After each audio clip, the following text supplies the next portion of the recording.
নমস্কার। এখন 3 মাসের রেশন একসঙ্গে দিবে এমন একটা খবর চলে আসছে। এই খবরটা আমি এক্ষুনি আপনাদেরকে পড়ে শোনাচ্ছি, তাহলে চলুন পড়ে নেওয়া যাক। এবার 3 মাসের খাদ্যশস্য একসঙ্গে মিলবে রেশনে, আমজনতার জন্য বিরাট ঘোষণা কেন্দ্রের। এপ্রিল 2026 থেকে একসঙ্গে 3 মাসের খাদ্যশস্য বিতরণের সিদ্ধান্ত বাস্তবসম্মত নয়, দাবি রেশন ডিলার সংগঠনের। দেশের কোটি কোটি রেশন কার্ডধারীদের জন্য বড় ঘোষণা করল কেন্দ্র সরকার। চলতি বছরের এপ্রিল থেকেই একসঙ্গে 3 মাসের খাদ্যশস্য বিতরণের সিদ্ধান্ত নেওয়া হয়েছে বলে জানা গেছে।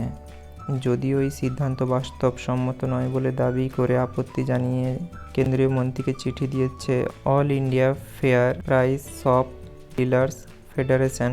সরকারের দাবি, এই সিদ্ধান্তের ফলে দেশের প্রায় 80 কোটির বেশি উপভোক্তা সরাসরি উপকৃত হবেন। কেন্দ্রের তরফে জানানো হয়েছে, ন্যাশনাল ফুড সিকিউরিটি অ্যাক্টের আয়ত্তে থাকা উপভোক্তাদের এপ্রিল মাসেই এপ্রিল, মে ও জুন এই 3 মাসের রেশন একসঙ্গে দেওয়া হবে। আগের মতন প্রত্যেক উপভোক্তা মাথাপিছু 5 কেজি করে চাল বা গম পাবেন।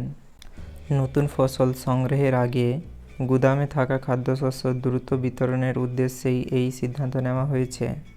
এতে রেশন দোকানে ভিড় কমবে এবং উপভোক্তারা একবারেই 3 মাসের খাদ্যশস্য সংগ্রহ করতে পারবেন।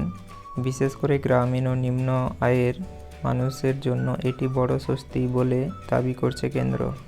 রেশন ডিলারদের সংগঠনের জাতীয় সাধারণ সম্পাদক বিশ্বম্ভর বসু কেন্দ্রীয় ভোক্তা বিষয়ক, খাদ্য ও গণবণ্টন মন্ত্রী প্রহ্লাদ যোশীর কাছে এই চিঠি দিয়ে তাদের আপত্তির কথা জানিয়েছেন। চিঠিতে বলা হয়েছে, এপ্রিল 2026 থেকে একসঙ্গে 3 মাসের খাদ্যশস্য বিতরণের সিদ্ধান্ত বাস্তবসম্মত নয়। ফেয়ার প্রাইস শপগুলিতে 3 মাসের রেশন মজুদ রাখার মতো পর্যাপ্ত জায়গা নেই বলে দাবি করা হয়েছে। এর ফলে খাদ্যশস্য নষ্ট হওয়ার আশঙ্কা রয়েছে বলেও সংগঠনের পক্ষ থেকে উল্লেখ করা হয়েছে। পাশাপাশি প্রাকৃতিক দুর্যোগের সময় একসঙ্গে রেশন দিলে উপভোক্তাদের কাছেও খাদ্যশস্য সংরক্ষণ করা কঠিন হবে বলে মত প্রকাশ করা হয়েছে। ফেডারেশনের দাবি, পর্যাপ্ত প্রস্তুতি ছাড়া এই সিদ্ধান্ত নেওয়া হয়েছে, তাই কেন্দ্রের কাছে 3 মাসের রেশন একসঙ্গে দেওয়ার সিদ্ধান্ত পুনর্বিবেচনার আবেদন জানানো হয়েছে। একই সঙ্গে রাজ্যের গুদাম ব্যবহার করে খাদ্যশস্য সংরক্ষণ এবং ওপেন মার্কেট সেল স্কিম পুনরায় চালুর প্রস্তাবও দেওয়া হয়েছে। বর্তমানে এটাই খবর উঠে আসছে, তো এটা আমি আপনাদেরকে পড়ে শোনালাম। এই ছোট্ট ইনফরমেশনটা যদি আপনাদের ভালো লেগে থাকে তাহলে লাইক এবং সাবস্ক্রাইব করতে ভুলবেন না। নেতাদের মতন অর্ধেক কাজ করবেন না, সাবস্ক্রাইবের পরে বেল আইকনটাও দাবিয়ে দিবেন।